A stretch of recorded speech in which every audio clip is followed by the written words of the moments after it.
എല്ലാവർക്കും വിനീത നമസ്കാരം. ശ്രീമദ് ഭാഗവതം ദശമസ്കന്ധോത്തരാർത്ഥം അധ്യായം 78 ശ്ലോകം 30 മുതൽ 40 വരെ 11 ശ്ലോകങ്ങൾ. ഈ 11 ശ്ലോകങ്ങളോട് കൂടിയിട്ട് ഈ 78ാമത്തെ അധ്യായം ഇവിടെ സമാപിക്കുകയാണ്. ഋഷിമാർക്ക് വളരെ ദുഃഖമായി ആ സൂതനെ ബലഭദ്രസ്വാമി വധിച്ചപ്പോ. ഞങ്ങള് തുടങ്ങിയിരിക്കുന്ന ഈ മഹാസത്ര അവസാനിക്കുന്നത് വരെ ഞങ്ങളെ പുരാണം കേൾപ്പിക്കാൻ വേണ്ടി ഞങ്ങള് അദ്ദേഹത്തിന് ബ്രഹ്മാസനം നൽകിയതാണ്. ഈ ബ്രഹ്മപീഠത്തിലിരുന്ന് പുരാണം പഠിക്കുന്നത് കൊണ്ട് ആര് വന്നാലും ആചാരോപചാരങ്ങൾ കാണിക്കാൻ അർഹനല്ല. അതുകൊണ്ട് അങ്ങ് വരുമ്പോൾ എഴുന്നേൽക്കേണ്ട ആവശ്യം ആ സൂതനില്ല. അതാണ് ഞങ്ങൾ തന്നെ അദ്ദേഹത്തിനോട് പറഞ്ഞതാണ്. തീർച്ചയായിട്ടും അങ്ങ് ചെയ്തത് അധർമ്മമാണ്, ഇതിന് പ്രായശ്ചിത്തം ചെയ്യണമെന്ന് മഹർഷിമാര് പറയണു ബലഭദ്രസ്വാമിയോട്. ഓം നമോ ഭഗവതേ വാസുദേവായ കൃഷ്ണായ വാസുദേവായ ഹരയേ പരമാത്മനെ പ്രണതക്ലേശനാശായ ഗോവിന്ദായ നമോ നമഃ. ഓം നമോ ഭഗവതേ വാസുദേവായ. ശ്ലോകം 30. അസ്യ ബ്രഹ്മാസനം ദത്തം അസ്മാഭിർയദു നന്ദന ആയുശ്ചാത്മാക്ലമം താവത് യാവത് സത്രം സമാപ്യതേ. ധർമ്മം തെറ്റി നടക്കുന്ന പ്രതിലോമജനെ വധിച്ചതിൽ അധർമ്മം എന്താണ് എന്ന് അങ്ങ് വിചാരിക്കേണ്ട. ഞങ്ങൾ തുടങ്ങിയിരിക്കുന്ന ഈ മഹാസത്ര അവസാനിക്കുന്നത് വരെ ഞങ്ങളെ പുരാണം കേൾപ്പിക്കാൻ വേണ്ടി ഞങ്ങള് ഇവന് ബ്രഹ്മാസനം നൽകിയിരിക്കണം. അത് മാത്രമല്ല, സത്രാവസാനം വരെ ദേഹത്തിന് ക്ഷീണമില്ലാതിരിക്കാനും ആയുസ്സും ഞങ്ങൾ നൽകിയിട്ടുണ്ട്. ഹേ യദുശ്രേഷ്ഠ, ബ്രഹ്മാസന സ്ഥാനം അലങ്കരിക്കുന്നയാള് അഭ്യാഗതന്റെ നേരെ ആചാരോപചാരങ്ങൾ കാണിക്കാൻ അർഹനല്ല. അതുകൊണ്ട് ഞങ്ങളുടെ ആജ്ഞ അനുസരിച്ച് ബ്രഹ്മപീഠത്തിലിരുന്ന് പുരാണം പഠിക്കുന്നതിനാലും ഈ സൂതന്റെ വധം അത് അധർമ്മം തന്നെയാണ്. അജാനദേവാചരിത ത്വയാ ബ്രഹ്മവധോ യഥാ യോഗേശ്വരസ്യ ഭവതോ നാംനായോപി നിയാമക. അങ്ങ് ഈ പരമാർത്ഥം അറിയാതെയാണ് അങ്ങ് ഈ ബ്രാഹ്മണവധം ചെയ്തത്. ബ്രാഹ്മണോ ന ഹന്തവ്യ, ബ്രാഹ്മണനെ വധിച്ചുകൂടാ എന്ന് പറയുന്ന വേദവാക്യവും യോഗേശ്വരനായ അങ്ങയെ സംബന്ധിക്കില്ല.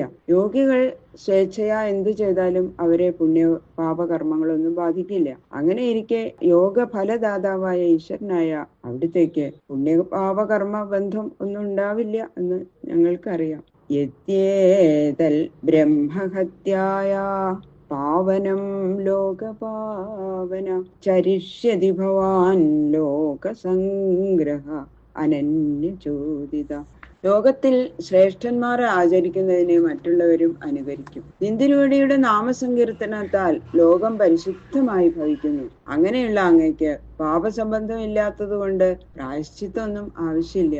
എങ്കിലും ഈ ബ്രാഹ്മണവധത്തിന് സമുചിതമായ പ്രായശ്ചിത്തം അന്യപ്രേരണ കൂടാതെ സ്വയമേവ നിന്ദിരുവടി ചെയ്യുന്നതായ ലോകം ഈ വിധം നിന്ദ്യകർമ്മം ചെയ്യില്ല.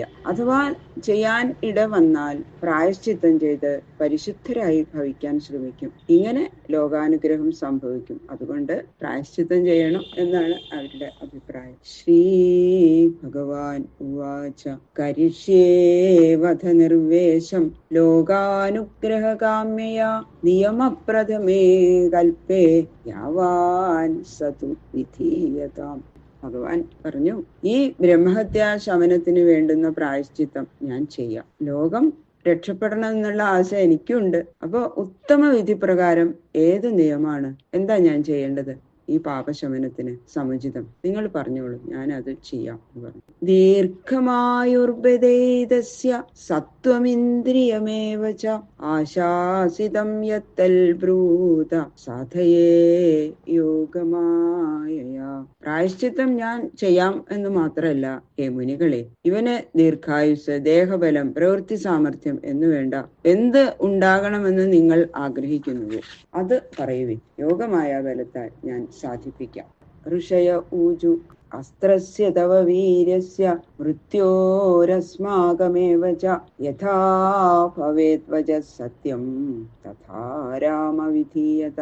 ഋഷികൾ പറഞ്ഞു, അങ്ങയുടെ അസ്ത്രത്തിനും വീര്യത്തിനും മൃത്യുവിനും ഞങ്ങളുടെ വാക്കിനും വ്യർത്ഥത വരാത്ത വിധത്തിൽ വേണ്ടത് എന്താന്ന് വെച്ചാൽ അങ്ങ് പ്രവർത്തിക്കണം. ശ്രീ ഭഗവാനുവാച ആത്മാവൈ പുത്ര ഉൽപ്പന്ന ഇതി വേദാനുശാസനം തസ്മാത് അസ്യ ഭവേത് വക്ത ആയു ഇന്ദ്രിയ സത്വാൻ. ഭഗവാൻ പറഞ്ഞു തജ്ജായാ ജായാ ഭവതി യദസ്യാം ജായതേ പുനഃ അംഗാത് അംഗാത് സംഭവസി ഹൃദയാത് അഭിജായസേ ആത്മാവൈ പുത്രനാമാസി സ ജീവശരദാം ശതം. ഒരു പുരുഷൻ അവന്റെ ഭാര്യയിൽ വീണ്ടും ജനിക്കുന്നതിനാൽ അവൾക്ക് ജായ ജനിപ്പിക്കുന്നവൾ എന്ന പേര് സിദ്ധിച്ചിരിക്കുന്നു. എന്റെ അവയവത്തിൽ നിന്ന് നീ ജനിച്ചു, എന്റെ ഹൃദയത്തിൽ നിന്ന് നീ ജനിച്ചു, ഞാൻ തന്നെ നീ പുത്രൻ എന്നു പേർ സിദ്ധിച്ചവനാകുന്നു. ആ നീ ശതവർഷം ജീവിക്കുക എന്ന് പിതാവ് പുത്രനെ ഉദ്ദേശിച്ച് അനുഗ്രഹിക്കണം എന്ന ആ ജാതകർമ്മം ചെയ്യേണ്ട വിധിയെ അനുശാസിക്കുന്ന വേദവാക്യമുള്ളത് കൊണ്ട് പുത്രൻ പുരുഷന്റെ പ്രതിബിംബമാകുന്നു. അതുകൊണ്ട് ഇവന്റെ പുത്രൻ ഉഗ്രശ്രവസ് നിങ്ങളുടെ പുരാണ വക്താവായിട്ട് ഭവിക്കും എന്ന് അനുഗ്രഹിച്ചു. കിം വക്കാമോ മുനിശ്രേഷ്ഠ ബ്രൂതാഹം കരവാണ്യഥ അജാനതസ്ത്വപചിതിം യഥാ മേ ചിന്ത്യതാം ബുധാഃ. ഹേ മുനിശ്രേഷ്ഠന്മാരെ, ഈ ബ്രഹ്മഹത്യാരൂപമായ പാപം തീരാൻ ഞാൻ പ്രായശ്ചിത്തം ചെയ്യണമെന്ന് നിങ്ങൾ ആദ്യം അപേക്ഷിച്ചുവല്ലോ.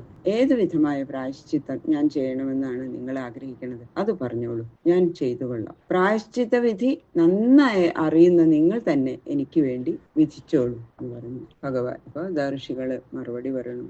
ഋഷയ ഊചു ഇല്വലസ്യ സുതോ ഘോരോ ബല്വലോ നാമദാനവ സദൂഷയതേ ന സത്രം ഏത്യ പർവണി പർവണി.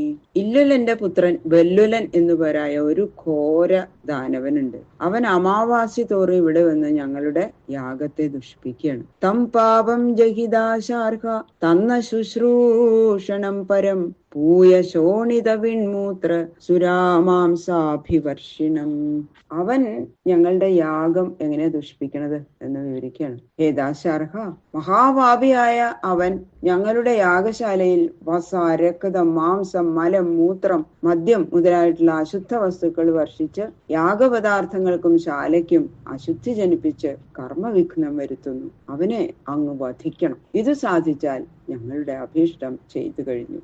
തതശ്ച ഭാരതം വർഷം പരീത്യ സുസമാഹിത ചരിത്വാ ദ്വാദശമാസാൻ തീർത്ഥസ്നായി വിശുദ്ധ്യസേ. ദുഷ്ടനായ ബല്വലനെ വധിച്ച ശേഷം ബ്രഹ്മഹത്യാരൂപ പാപശമനത്തിനായി 12 മാസം കൊണ്ട് ഭാരതവർഷം മുഴുവനും പ്രദക്ഷിണമായി സഞ്ചരിച്ച് തീർത്ഥങ്ങളിൽ സ്നാനം ചെയ്യണം. ഇങ്ങനെ ആയാൽ അങ്ങയുടെ പാപം തീർന്ന് ശുദ്ധനായി ഭവിക്കും എന്ന് ഋഷിമാര് ബലഭദ്രസ്വാമിയോട് പറഞ്ഞു. ഇത് ശ്രീമദ്ഭാഗവതേ മഹാപുരാണേ ദശമസ്കന്ധേ ഉത്തരാർത്ഥേ ബലദേവചരിതേ ബല്വലവധോപക്രമോ നാമ അഷ്ടസപ്തതിതമോധ്യായ. സർവത്ര ഗോവിന്ദ നാമ സങ്കീർത്തനം. ഗോവിന്ദ ഗോവിന്ദ. ഈ 78ാമത്തെ അധ്യായം ആ ശ്രീഹരിയുടെ ശ്രീപാദങ്ങളിൽ സമർപ്പിക്കണം. കായേന വാചാ മനസേന്ദ്രിയർവാ ബുദ്ധ്യാത്മനാ വാ പ്രകൃതേ സ്വഭാവാൽ കരോമി യത് യത് സകലം പരസ്മൈ നാരായണായേതി സമർപ്പയാമി സർവം. ശ്രീകൃഷ്ണാർപ്പണമസ്തു.